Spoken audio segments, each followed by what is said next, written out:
גירושים בגיל השלישי מציבים אתגרים מורכבים במיוחד, לא רק רגשיים, אלא גם רכושיים ומשפחתיים. נכסים שנצברו לאורך עשרות שנים, ילדים מפרק א' וזכויות עתידיות. כל אלה הופכים את ההליך לרגיש ומורכב יותר. איתנו עורכת דין דקלה סומך כרם, מומחית לדיני משפחה, שתעשה סדר בשאלות החשובות שכל זוג צריך לשאול. מה שלומך? שלום יפעת.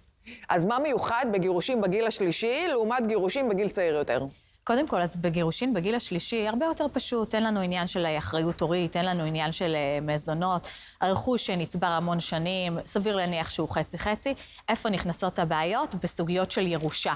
זה גיל שכבר כל אחד מבני הזוג כנראה קיבל ירושה מהוריו, מאחים, מדודות, whatever, ורבים על החלק הזה ברכוש, על החלק של הירושה שקיבל אחד מבני הזוג. אבל רגע, את מבלבלת אותי. אני יודעת שבגירושים לא מאזנים ירושות. אז זהו, שזה לא מדויק. אוקיי. יש לנו את החוק היבש שקובע שמה שקיבלתי במתנה ומה שקיבלתי בירושה, בזמן הנישואים, הוא מופרד. נכון. אבל אפשר להטמיע את זה בתוך הרכוש המשותף. לדוגמה, קיבלתי נכס במתנה, וכל השנים הפקדתי את השכר, את דמי השכירות מאותו נכס, בחשבון משותף. יכולה לבוא האישה ולטעון, יש פה כוונת שיתוף. יכול להיות שקיבלתי כסף בירושה, והפקדתי את זה דווקא בחשבון המשותף. ואז יש פה כוונת שיתוף. בא הצד השני ואומר, נכון, הפקדתי את מיליון השקלים בחשבון המשותף, אבל לא נגענו בזה, זה עדיין שם. ולכן אני רוצה את זה בחזרה. כאן מתחילות הבעיות בגיל השלישי. איך בעצם בגיל השלישי, אחרי כל כך הרבה שנים, מחלקים את הרכוש, נכסים שנרכשו ביחד, רכוש שנצבר ביחד? אז כמו כשעושים את זה כשצעירים, נניח יש לנו דירה.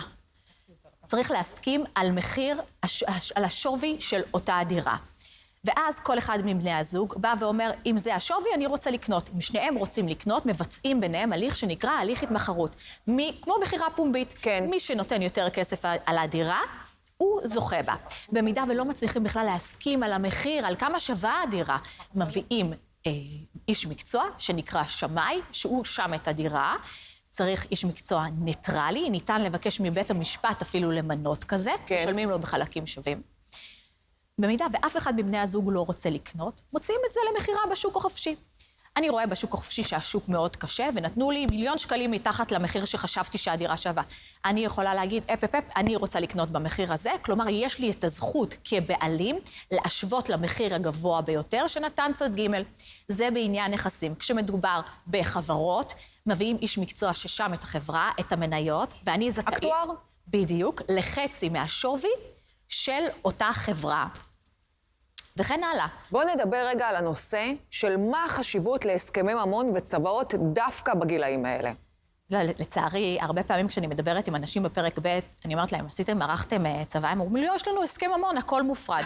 ואני אומרת להם, חבר'ה, זה לא תופס, אחרי 120, אין קשר. ערכתם הסכם ממון, טוב ויפה, אם אתם נפרדים זה מזו, בזמן ששניכם בחיים. בחיים. אחרי שאחד מכם הלך לעולמו, חוק הירושה, שקובע שחצי מהרכוש שלי הולך לבת הזוג, גם אם הם לא נישאו וגם אם ידועים בציבור, הוא זה שחל, וההסכם ממון אין לו חשיבות. לכן אתם רוצים להגן על הילדים שלכם מפרק א', אתם חייבים לערוך צוואה. מעבר לכך, יש לכם, אפילו אתם נשואים עדיין לאותה אישה עם אותם ילדים, תגנו אחד על השני. אני אספר לך מקרה שטיפלתי בו. גבר עם 5 בנות, אמר, אני סומך על הבנות שלי, אף אחד לא תעשה לי בעיות, הכל בסדר. באמת, אף אחד לא עשתה בעיות, האישה הלכה לעולמה, והוא נשאר לגור בבית באותה וילה.